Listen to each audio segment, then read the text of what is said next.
Puisque Dieu a créé la famille et confié les enfants aux parents, il sait mieux que quiconque comment les élever. Psaume 127, 3. Lorsque les enfants sont élevés dans un esprit d'obéissance et qu'on leur apprend à honorer leurs parents, ils deviennent aussi de meilleurs adultes.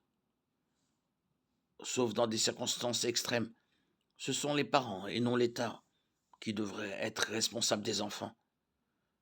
Dieu a donné les enfants aux parents, pas au gouvernement, quelles que soient les bonnes intentions du système judiciaire. En général, les enfants ne savent pas ou ne préfèrent pas ce qui est dans leur intérêt. Il n'est pas non plus toujours possible pour un parent d'accorder ses droits. Selon le document relatif aux droits de l'enfant, les enfants peuvent se voir accorder des droits qui ne sont pas possibles.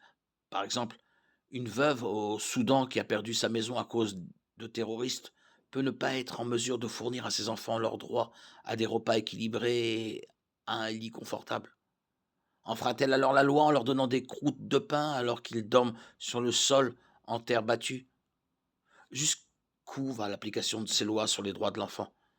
Ce sont là des questions qui méritent d'être sérieusement examinées lorsque l'on tente d'élaborer une législation qui garantisse à chaque enfant certains droits en dehors de ceux de ses parents.